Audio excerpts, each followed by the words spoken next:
name is Slim Shady.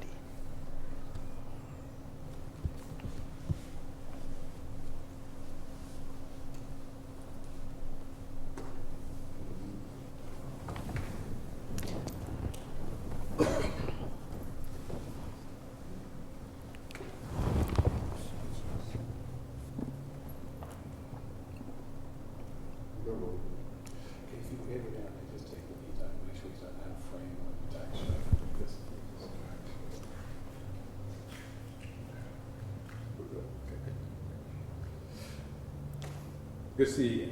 Always good to see you, Curtis. You know, my visits first, not my first, but my second here at the Franklin Institute. Give us a little history of it. I mean, the significance of it. Why should someone come and visit and take a tour? What shouldn't be missed? Sure. Well, first of all, thank you and welcome to the Franklin Institute. This is the nation's oldest science center, established in 1824. And of course, it's named after Benjamin Franklin. He's one of the greatest scientists, entrepreneurs of our country in our history ever. What we are today is a first-rate science center, an incredible science museum with exhibits from all around the world, everything from King Tut to Cleopatra to mummies to body worlds. We have all kinds of fantastic traveling exhibits, but we also have a suite of exhibits here that we create ourselves, like the famous giant heart. In fact, if you Google the term the heart, we come up first. Unbelievable. And these exhibits are incredible because they're hands-on and interactive. So right now, we have a brain exhibit called Your Brain. And the cool thing about this science center is when you come through and you experience these exhibits, you walk through, you press buttons, you react, you get these experiences that leave indelible imprints on you. And you forever are curious about science. And that's what we do really well from the exhibit side at the Franklin Institute. But we have so much more. You know, walking through the atrium, I see a lot of, I guess, with the, middle school and elementary school. Yeah. And they seem excited. Yeah. So what do you think, what engages them? So, I mean, that's the cool thing about a science center. I mean, if you think about your typical classroom, especially public classrooms from kindergarten to grade 12, you go in there, your desks and rows, kids are sitting there, teacher's lecturing, sounds like Charlie Brown's teacher, wah, wah, wah, wah, and you kind of get bored.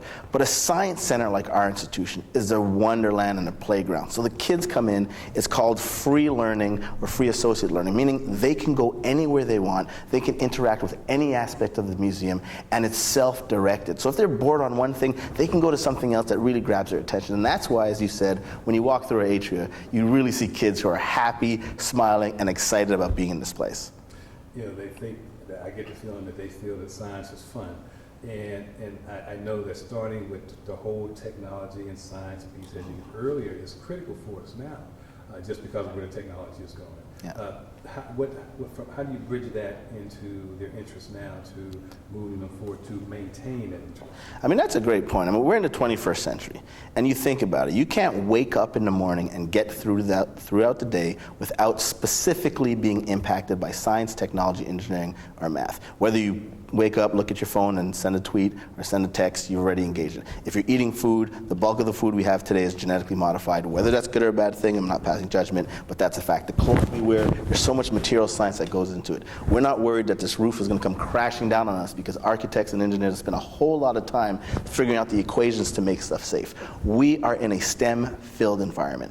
And so kids, and adults for that matter, need to know about that. I mean, most of us, when we go to the doctors, for example, doctor writes a prescription, we don't know what it is. We go to the pharmacy, we hand it in. Pharmacy, hopefully they put the right pills in the body. They give it to you. You take 3 a day. You never even question what you put in the mouth. And it turns out in this country, the #1 deaths by accidental causes aren't people jumping off a roof because they're drunk trying to be funny, aren't weird stunts. It's actually wrong prescription of medicine. People are dying in this country. The #1 cause, again, by accidental deaths. I'm not talking about like heart disease, but accidental deaths are caused by false prescriptions or over-medicating. And that's because there's a massive illiteracy around these things. And so the purpose of a science center and the purpose of STEM programs in general, as you said, is to really get kids excited about it at an early age and keep that excitement so that they can study it at some level. It doesn't mean that everybody has to be a PhD pharmacologist or an astrophysicist or an environmental PhD scientist. No, but you do need to have an understanding of basic stuff. Why am I taking an antibiotic like penicillin when the doctor told me I have a viral infection. It's not going to work, but doctors prescribe it all the time. So just getting a sense of that. Vaccines. Why is it important for us to take vaccines? It's really important. Yet you have some people out there who are on an anti-vaccine campaign, which is fine to have your own opinion, but it's not fine for you to give an opinion if you're not an expert. So when your car breaks down, you go to a mechanic. When your heart is faulty and you need heart surgery, you go to a heart surgeon. Well, if I want to learn about vaccines, why am I going to go to an actor or actress? I'm going to go to a vaccine expert, right? And so really creating microenvironments like the Franklin Institute, like science centers, with really engaging STEM programs is a great way to get these kids who are born curious, keep that curiosity, and let it move through as they get older.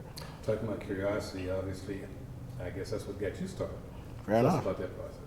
Oh man, so it's, well, a few things. I'm 5'7". I wanted to have a career as a basketball player. I'm 5'7". I don't have spud web hops, so didn't make the league. Played a lot of other sports, loved sports, but I also liked kind of science, And the reason why I like science and math is it's really kind of democratizing education. So English, for example, or history. If the teacher liked you, you got an A.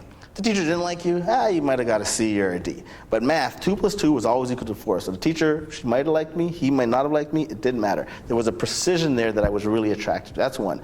Two, just being curious. I mean, again, all kids, myself, everybody you speak to, everybody's watching this, we're born curious. That's how we learn to talk. That's how we learn to walk. That's how we learn to taste. It's all about curiosity and experimenting, getting data, making judgments with that data and moving forward. And that aspect I really like. But then there's a specific story that got me hooked on science. And it's a true story. 9 years old, my parents didn't spoil me, but I had a paper route. They let me use a little bit of my money from the paper route to buy something. So I finally bought this electronic game. Now I'm dating myself. Okay, it was made by Coleco. It's called Head-to-Head Football. No, it's not PlayStation. No, it's not, none of these cool handheld devices. But it was an old video game of the 80s. I'm playing the same, but the problem was it chewed through batteries, right? And it took those square batteries, those 9-volt batteries, and it would chew through them. And I was like, this is crazy. I'm a paper route kid. I don't have a lot of money. I can't keep turning over these batteries. So I opened up the back where the battery was, and I saw there was a red and black wire. And I said, okay. And I looked at the lamp that was plugged in. I said, okay, there's a plug and that gives electricity. So I couldn't use the lamp in the living room. So I went to the garage, found this old lamp, disconnected the wire, attached that to the red and black wire at the back of the video game, plugged it into the wall, and I gotta tell you, the best 7 seconds of my life playing this video game. By the 8th second, poof, the game exploded. There was a little kind of spark at the outlet and the wall became black. My dad came home and he's from the Caribbean. He said, son, what is this? You trying to burn down our house? You can't be doing this. But on a serious note, that just blew my mind because I realized this thing called electricity isn't as simple as, you just plug something in the wall and it comes out. That there's something mysterious behind that wall. There's something mysterious about how electricity works. And I said, that's interesting. I want to learn more about these things. And that's how I got hooked on discovery, wonder, research, and science in general. As we move and kind of fast forward, obviously you do a lot of international travel and a couple of personal initiatives that you're working on talking about vaccine. Tell us a little bit about that. Yeah, so a few things about the international fields. I really believe that those who get to travel, first of all, it's a privilege, but if you do get to travel around the planet, that is really a fantastic tool to allow people to remove prejudices and biases. When you see other cultures, when you see how they're living, when you're learning other languages, when you're seeing the diversity out there in those microenvironments, it really humbles you and you realize that, hey, I'm not alone here. There's a whole lot of other people and I need to respect that. And so because of that, my parents had that philosophy as well, and so they made us travel as a child. But navigating into being a professional, I had the wonderful opportunity to do some great research in third world countries, for example, Haiti, the Sudan, Senegal, the Canadian Arctic, and it was amazing experiences, both from the life science side at helping through vaccine projects and other health issues in certain areas of the world, as well as just an incredible, enlightening experience to see how these different cultures are living. So that kind of theme of international travel is always woven through me. And so at the Franklin Institute, we have a wonderful, wonderful history of international work. So again, it was founded in honor of Benjamin Franklin, who was the ambassador to France for the United States of America.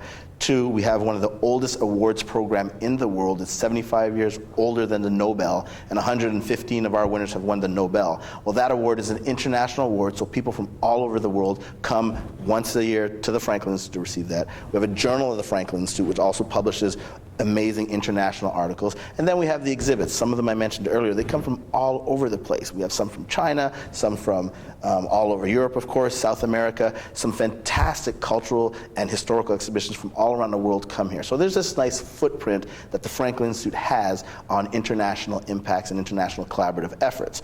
We also, on the programmatic side, do some neat stuff internationally. We're working with the Egyptian government to help them build STEM high schools. We've opened 2 so far in the last 4 years. We're opening another 3 starting September. And then we do some work in Paraguay. We've done some work in the Caribbean. We do some work in Canada. We really try to take the great stuff that the Franklin Institute offers, both from the exhibit side and the programmatic initiatives, out into the world and share what we think is good work. Excellent. You had an opportunity to be a judge at Intel International Festival in Pittsburgh. Yeah. Tell us a little bit about that. Yeah, so the ISEF, which stands for the Intel Science and Engineering Fair. This is the world's largest science fair. Now, it's called a science fair, and that's really a misnomer, because when you hear science fair, you think, the cute little 3-fold cardboards, a little Bristol board, and a little mom and pop experiment. These kids, and it's primarily for high school students, these kids, I call them full-blown scientists in just little people bodies. I mean, they are amazing. They're curing cancer. They're doing all kinds of coding for apps and other really cool software devices. They're purifying water, clever ways of desalinating ocean water to bring clean water to people who don't have access to it, to solar panel enhancement. I mean, anything from engineering, from environmental sciences, from math, physics, chemistry, life sciences, medicine.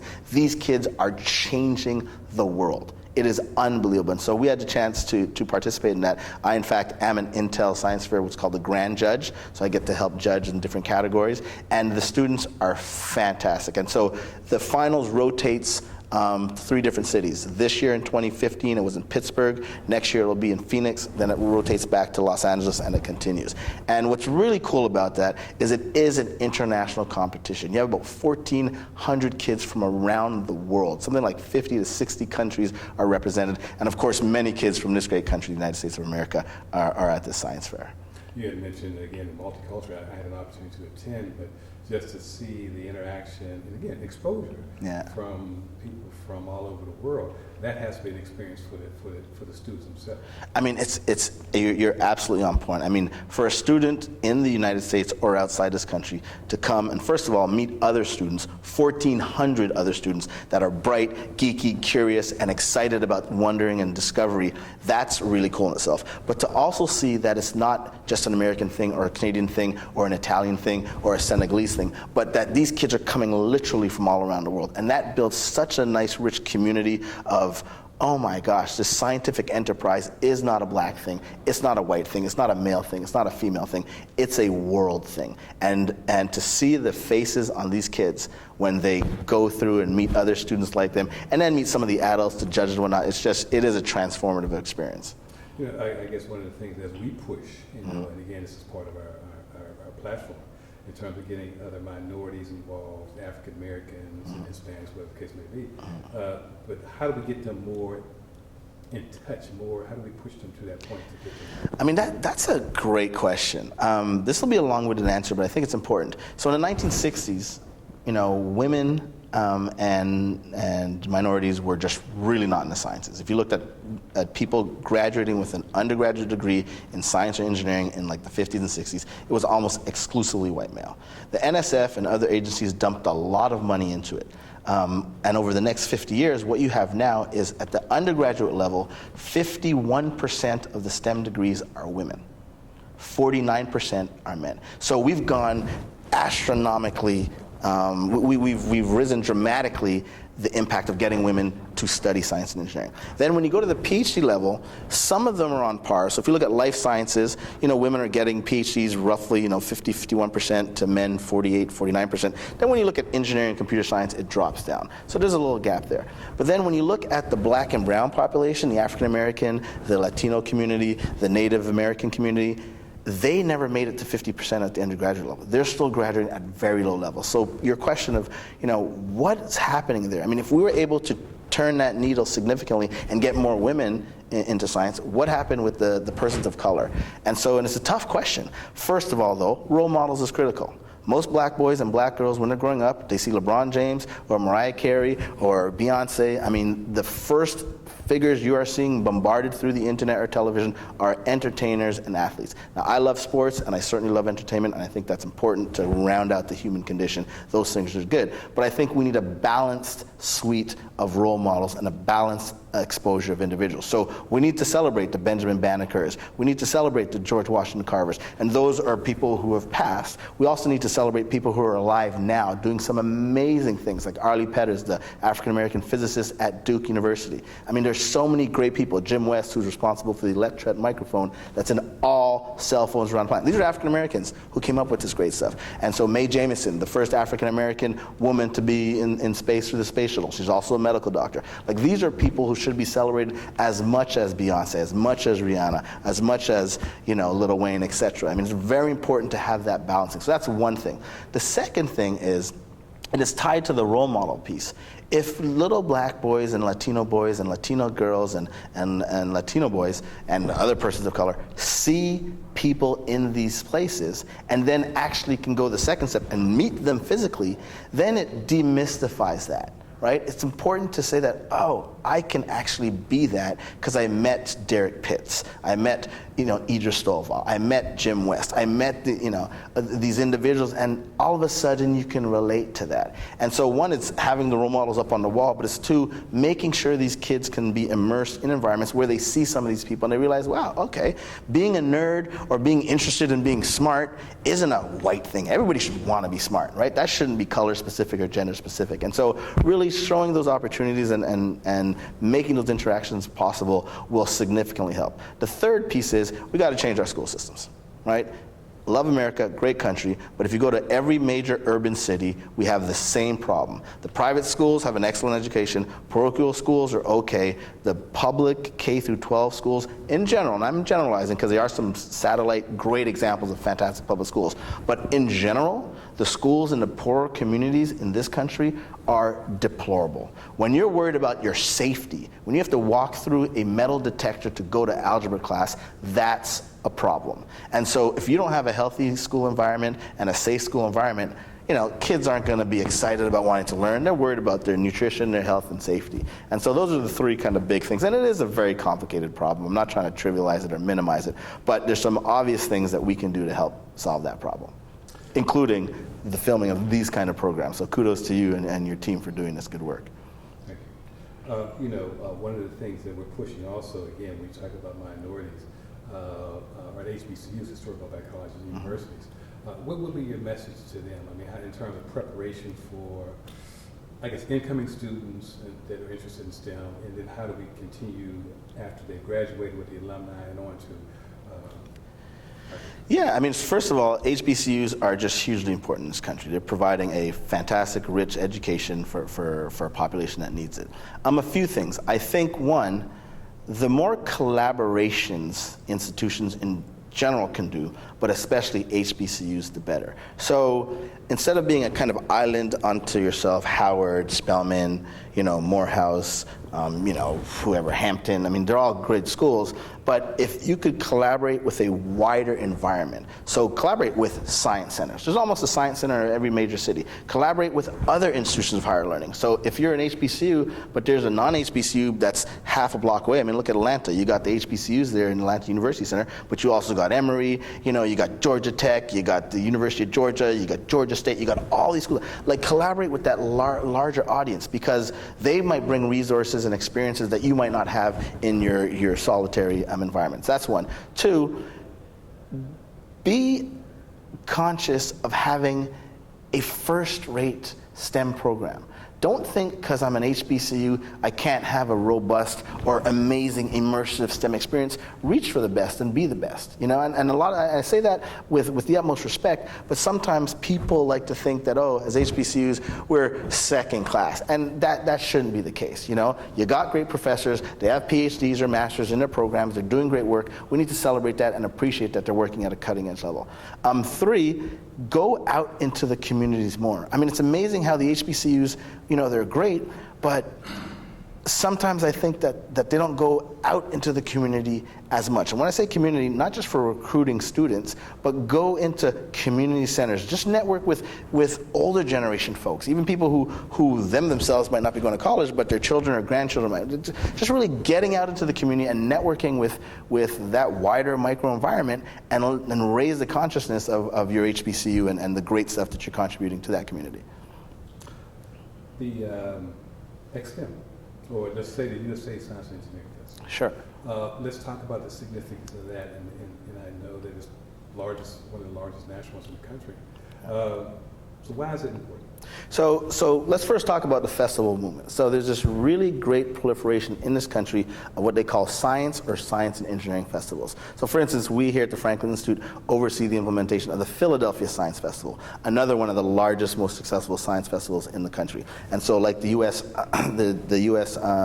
STEM and Engineering is another example. There's one in New York as well called the World Science Festival. These science festivals are great because they take science out of the ivory towers, out of science centers, and they put it out into the community. So the average Joe and Jane gets to experience science, but not from I'm a lab rat in the ivory tower of a research wing doing some thing that nobody can understand, but it's broken down, distilled, and made accessible to everyone. So, for example, in the Philadelphia Science Festival, we have 110 different events in the greater Philadelphia region over just 9 days. That's unbelievable programming. We have programming for everybody from the womb to the tomb. And we mean that. I mean, we have programming for little ones to very old people and everybody in between. We have programming for high-end scientists to people who don't even have a science vocabulary whatsoever. We make science accessible, fun, engaging. And what that does, it's neat because it kind of creeps up on the individual where they realize, oh, I kind of like science. Oh, I kind of understand science. You know, if you're talking about the science of food, well, everybody eats food. And so if you can bring science out of that, that's exciting. If you can talk about science of race cars, I mean, most people watch race cars or sports, you know? I mean, so when you make it accessible, people can relate to it. And when they relate to it, they're less scared of it. And so in the same way, the US Science and Engineering Festival does a great job of doing that. And they came out with a couple of programs. One of them is called Nifty 50, where they identify 50 scientists or engineers who they think are great to speak to younger audiences to get them energized. And then they have the XSTEM program, which is kind of the granddaddy of them all, where they have a whole bunch of scientists and engineering speaking to over 4,000 students in about a 3-hour window. It's really incredible. And so they're doing great work, and I had the pleasure of working with both of them, which I think, in fact, that's how I met you. That's how it started. All right. And here we are. And here we are. We have progressed. Right.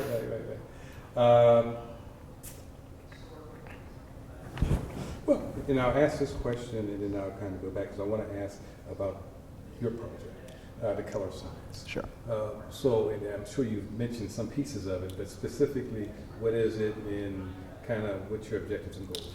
Sure. So I want to tell you the history of this. I came to the Franklin Institute from Boston, and I came here 3 times for my series of interviews, and the first interview was with the president CEO, the former president CEO, Dennis Wint, and my last interview was with him as well. And in my last interview, you said, and he's a great guy, you know, older, white gentleman, the beard, you know, very patriarch-looking gentleman, and he said, Frederick, is there anything else you want to say? It's been wonderful meeting you. And I said, well, you know, Dr. Wint, yes, I'm glad you're excited. You've had me here 3 times, you know, and I've met, you know, I had 11 interviews over these 3 different visits with all your staff. You know, I really like the place, but I do want you to know one thing. I know you're excited because I'm a scientist. I know you're excited because I worked in intellectual property, and I know you're excited because I'm in the field of education as well. I want you to know that that's all true, but if you decide to go with me, I want to make sure that this city, which is 50% African American, has representation in the building. So do know that if you go with me, part of my work, along with the whole job and skill set and training and job description that you have, is going to make sure that the black and brown community gets further embraced in the Franklin Institute. And he looked me dead in my eye and he said, Frederick, that's why you're the perfect person for the job. And I couldn't believe that. I remember flying back to Boston thinking, wow, that gentleman just told me that. That's a long-winded precursor to the color science. The purpose of the color science is simply just to underscore the point that all scientists aren't old white men with thick glasses and pocket protectors, but that women make fantastic scientists, that the Latino community, the African American community, Native Americans, etc., people from all color, Asians, everybody can be a great scientist. And the purpose of the program is to reflect that beautiful, beautiful spectrum of colors in the scientific endeavor, and then showcase them to the world. And so, with the support of Dr. Dennis Wint, the former president, and the current president, Larry Dubinsky, and with the support of Marsha Perlman, our chair of the board, they underwrote this whole idea of the Color Science program, which includes many pieces. One, we have a pop-up exhibit, which on Martin Luther King Day weekend through the end of Black History Month, so for a period of 6 weeks, this goes up in our institution. It's a combination of some really huge banners with photos of amazing, both dead and alive scientists of color, and a little blurb on their title, who they are. And then we have pieces we put throughout this great museum in the different exhibits.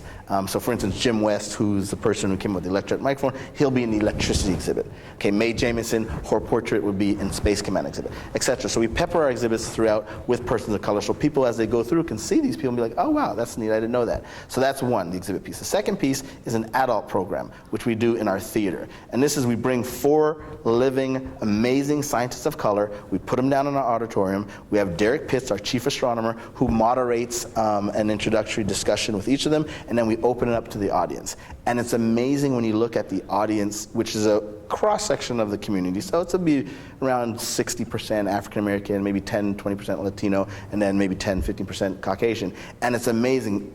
Everybody's like, I did not know the dean of astrophysics was an African American person.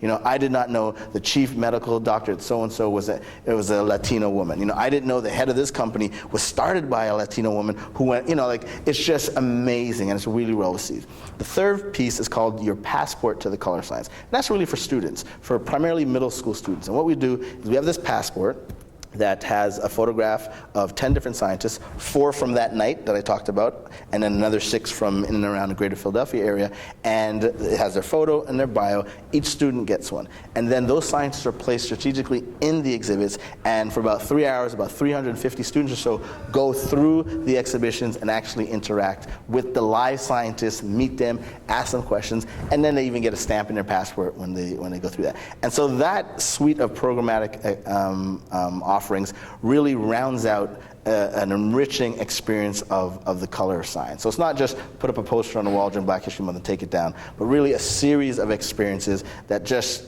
get people's eyes broadened, get people's minds enlightened, and appreciating that scientists come in all colors and shades. I think it's my last question coming up. Your radio show. Yes. So the radio show, which our director of public relations absolutely loves, is called the Color Science Radio Show. It's once a month for an hour, always the third Tuesday, and it's on WURD. WURD is a community radio station. In fact, it's the first African American owned radio station in the country. And it's a very cool station. And the purpose of the station is to really bring programmatic stuff to the radio waves for that population so they can hear what is science, technology, engineering, and math, what's been happening, what are some neat innovations that you need to know about, how can you help get your kids in the program?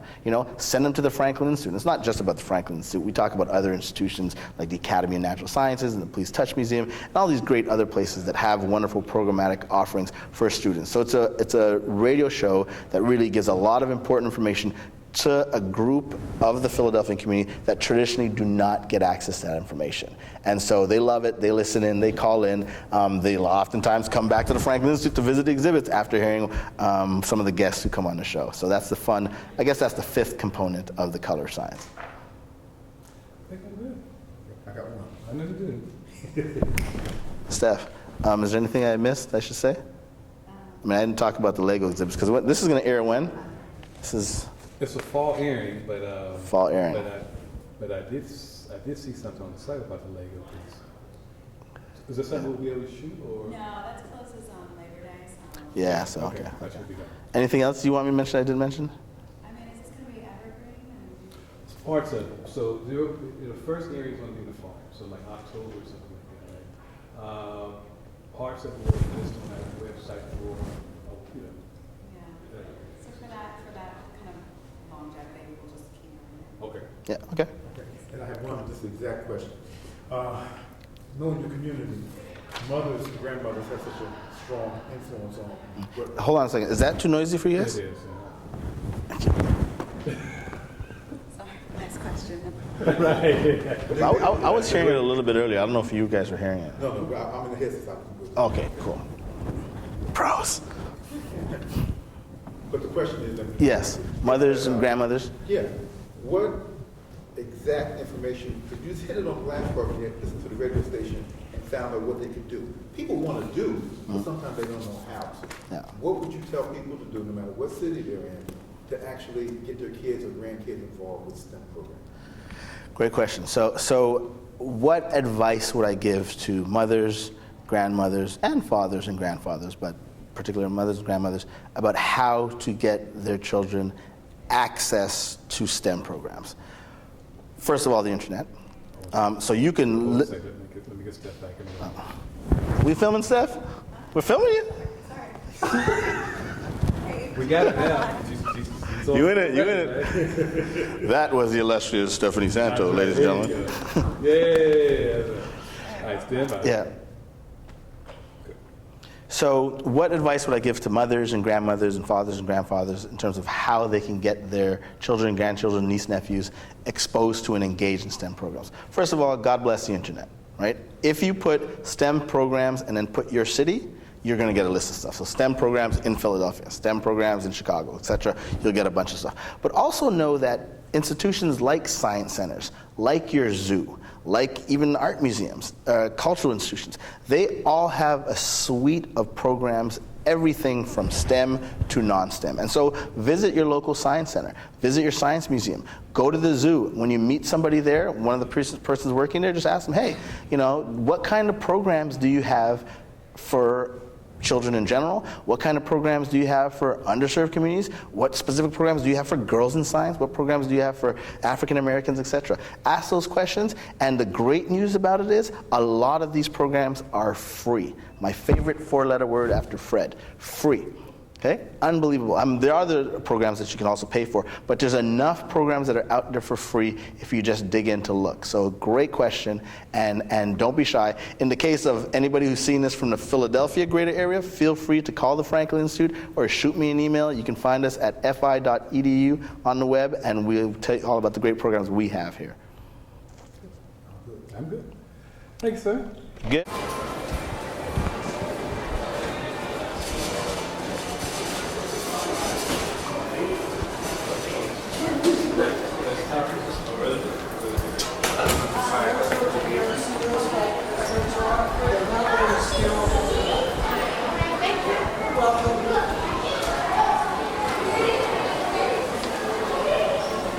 Hello. How you doing, Chief?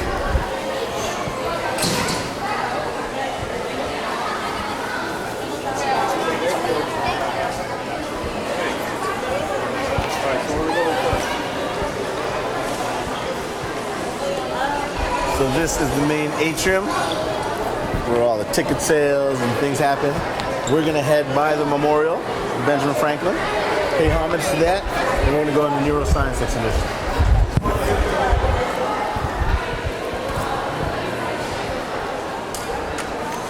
I want to see the Venus content. How are you?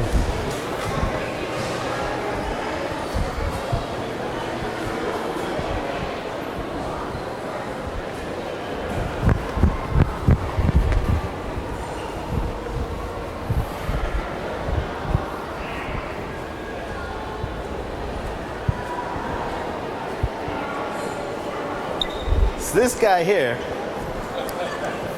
this is the original Big Ben.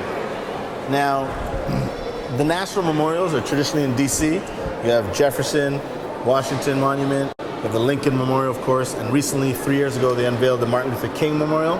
Well, the only one that's not in Washington, D.C. is right here. This is the Benjamin Franklin National Memorial. So this space is actually federal space. We have to keep the doors open every day so that people can come and pay homage to arguably our country's first scientist, entrepreneur, Benjamin Franklin. With that, we're going to duck into the Your Brain exhibit.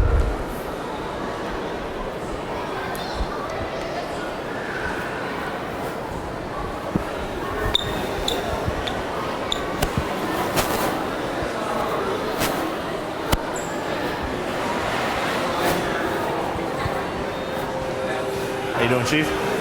Good, good. So welcome to the Your Brain exhibit. This is the largest exhibition on neuroscience in the country. It's 8,400 square feet. There are over 70 interactives, and it's really cool. It's called Your Brain because we specifically targeted you as an individual. We personalized this. So your brain, how you react to sense data, how you perceive information, and how your brain, the most powerful, important organ in your body, operates. Come on in, folks. Check this out.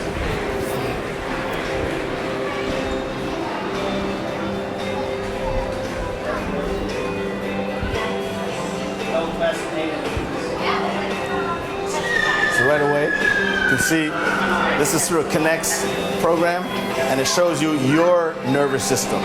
So it immediately personalizes you to this. So let's scroll through. This right here is actually a real brain, a real adult brain. Weighs about 3 pounds. This is the brain and spinal cord. This is responsible for making you you, for making you do the things you do, think the things you think, move. Everything that makes you you through your thoughts and emotions come from this object right here.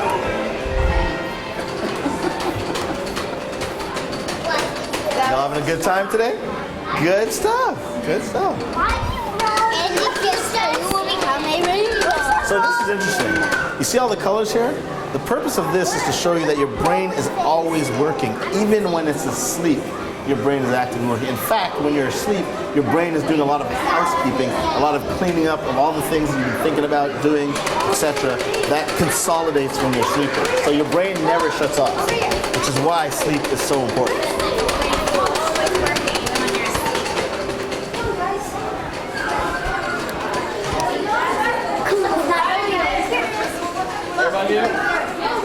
Sorry. One of the things we love the best at the Franklin Institute is there's always a crowd of people. This is called the neuroclimb. What it is, it's an object that you can actually climb through, and it's actually there to mimic what your neuronal connections in your brain are like. So by walking through that, you can almost feel like a thought. So it's really cool.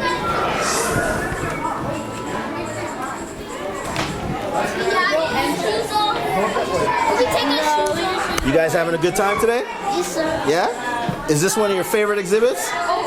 Yeah? Josh. Is this one of your favorite exhibits? Yes, sir. Good job. Give me 5 here. All right. Good. Wow. Good man. How you doing, sir? Proud of yourself. Very good. What young man you got there? Hey.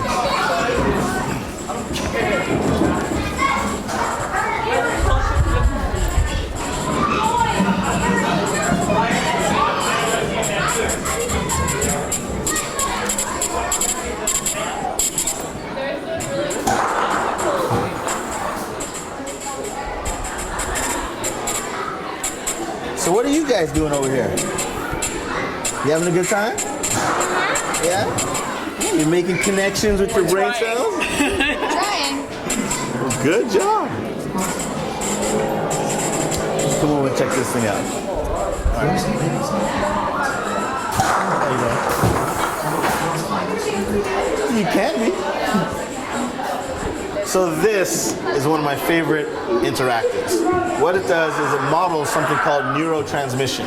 So basically when you have a thought, if you want to move your arm, move your leg, run, etc., whatever thought you have, it goes through a process called neuronal transmission. It goes from one nerve cell to another nerve cell to another nerve cell. So imagine electricity in your house where you have the light switch, behind the wall are wires that go all the way to the light bulb. You click the switch on, electricity goes through the wire and ultimately turns on the light bulb. Now it happens instantly, but it still happens.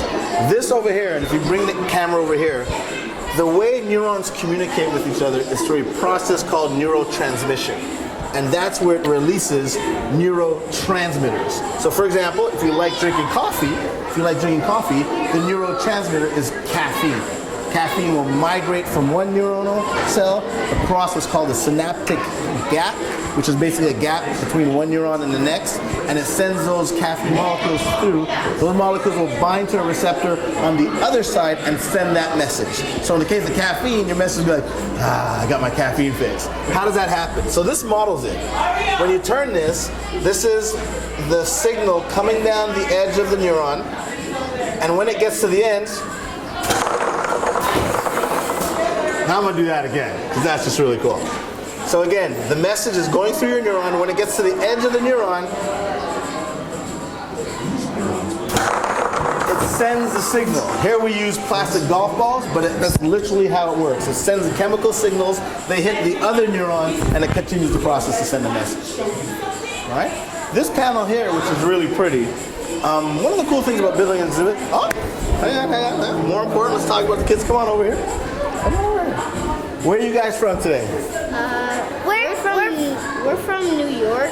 New York, great. We had a trip from Cantomingus, and this is the trip with our family. Oh, good stuff. So come on in. And we all have the same shirts with our different names. Absolutely. Are you having a good time at the Franklin Institute? Yeah. Are you enjoying the brain exhibit? Yeah. Isn't it really cool? Yeah. Did you guys try this one yet? Yeah. Yeah, come over here and try this with me. So I want you to spin this, okay? Put your finger here. Spin it as fast as you can. Watch what happens. Keep going, keep going, keep going.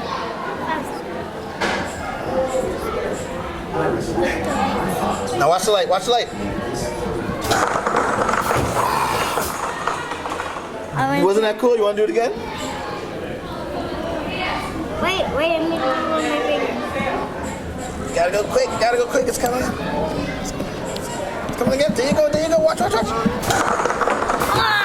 is how your brain works. It sends signals down a long cord and sends a message across. Isn't that cool? So it technically goes slower, faster, and then it pops in your brain? That's right. And so the popping in the brain part is really sending a message, and it's a chemical message. It goes from one cell to the next cell. That's pretty good. Look at that. Good stuff. Well done. Mommy, come look at this. I think you gotta check this out, Mom. It sends message. It sends a message. What did you learn? How about that? Only here at the Franklin Institute. This wall is also really cool because one of the things we get to do when we build these exhibits is we get to collaborate with a lot of people. Of course, we're a science center, so when we make an exhibition, we want to make sure it's themed in science, right? And so what you're seeing here are a series of incredible data, graphics, visuals from scientists across this country, in fact, some of them around the world. So they've sent us amazing images of all different aspects of neuronal transmission, of brain disease, of brain images. Anything that has to do with the brain or the neuronal components of the brain are projected in these real scientific images. So everything from CT scans to PET scans to green fluorescent protein to other colorful dyes to really bring out the beauty and amazing of the biology of the nervous cells in our brain. Scientists so use these special All right.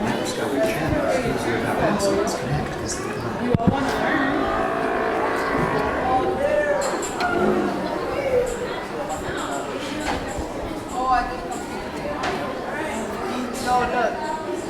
Place your hand, place one of them on top of this. Okay, now place it on the Hey, how you doing, sir? Good. Good to see you. Good to see you. Smile and introduce yourself. How you doing? My name is Michael.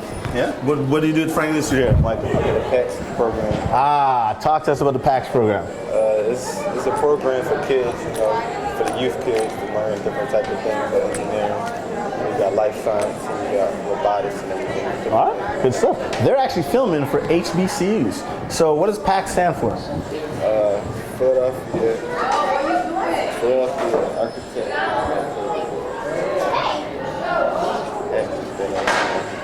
Tell them it stands for PAX. That stands for PAX. There you go. That's all right. Now, what's your favorite part of the PAX program? My favorite part is where I work at lab. Okay. Different types of things. Okay. And how long have you been in the program? 3 years. All right, so these are the kind of programs. When you asked earlier about what kind of programs grandmothers and mothers can get their kids involved, the PAX is a perfect example of that. He's been here for 3 years doing some great stuff here at the Franklin Institute. And when he started, he was shorter than me. I'm vexed. This is true. Thanks a lot, Chief. No problem.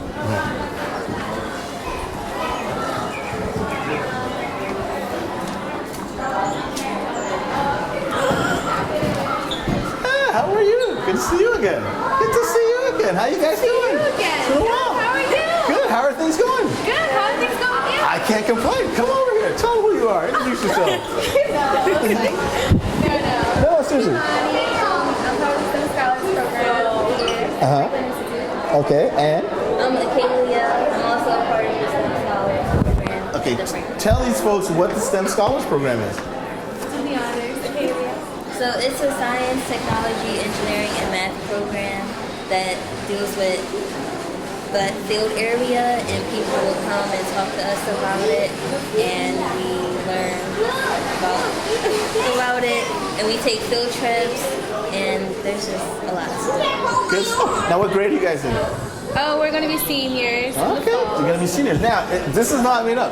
So you just met someone from the PAX program. These two are in the STEM Scholars Program, another kind of program to bring these wonderful, enriching experiences that they just talked about. Thank you. So what are you doing hanging out here today? We're with Chop. Oh, you're with CHOP? Come on over here, CHOP. Don't be shy. Okay. What is, hello. What does CHOP stand for?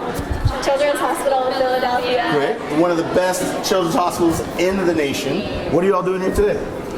Well, Aside from being in the coolest place, the Franklin Institute. we are visiting to help enrich our knowledge of just science in general and have fun while we're doing it. All right, good stuff. You heard that? Enrich your mind with science knowledge and have fun while you do it. Welcome to the Franklin Institute. Thank you. Thank good you, to sir. meet you all. Nice Absolutely. meeting you. Absolutely. Thank Pleasure. you. Good to see you. Good to see you. Absolutely. All right. Enjoy the rest of your day. You too. This is just something fun that'll come up good on your camera. Have a look at this. So it says, what's wrong with one of these photos? So here we have a normal looking young lady. And here it just looks like she's upside down, right? However, look at that. Now, why have you not noticed that when she was upside down? The reason why you don't notice that is your brain does a lot of things on its own to make sure you are all right about yourself. The brain just automatically looks at that and does the adjustment for you, so you don't notice that her smile is actually upside down and her eyes are upside down, because the brain knows this shouldn't be upside down. So it auto-corrects that for you without you even thinking about it. But if you flip it over, you realize like, wow, what a mess. Look what the brain had to figure out for me without me even knowing about it. Ain't that cool? All right. Keeping it moving.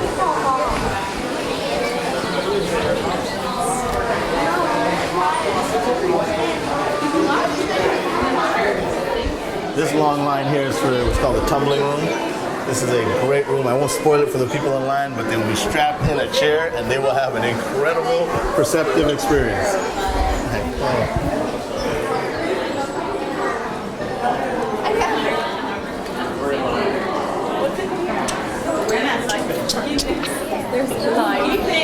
Have a great rest of your day, folks. Thank you so much. Absolutely, thank you. Friendly, happy, relaxed. Sorry. So there are 7 different galleries in this exhibition. We pass through the anatomy and physiology ones. We do stuff where you have perception and everything in between. It really just breaks down all these different aspects of the brain, so that by the time you leave, you have an enriched understanding of how your brain works, why it does what it does, you know, what goes wrong with it, what can be good with it, and how we can better leverage our knowledge to increase our enjoyment as humans. All right, so we'll walk through the last gallery. And then,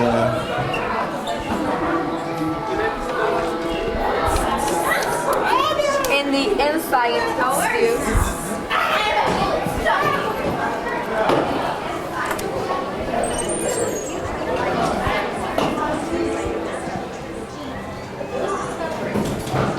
So this last gallery is really cool. What we try to do here is always ensure that the interactivity of the exhibits we do is kept. So what this space does is allows the people who've experienced the exhibition to come and contribute. So these tables, they ask certain questions around disease states, questions around emotions, questions around ethics, and we actually collect this information, and that information further gets processed to help us continue to make these exhibits as good as they possibly can be. So it's a great way of kind of cooling down after the exhibit, taking a pulse of people's experience, what they liked, what they didn't like, and have them ask some challenging ethical and other questions that can engage moral dilemmas and different things like that, so we can have that as part of our bank to think about how to keep doing these things great and how to make them valuable. All right? With that, it's a wrap.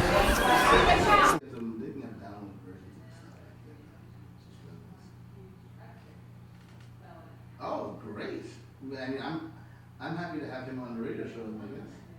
And so you can just ask me questions and we can film that. We'll get it done soon. Yeah. Yeah, next Tuesday. Yep. Sounds perfect. All right. All right, bye for now.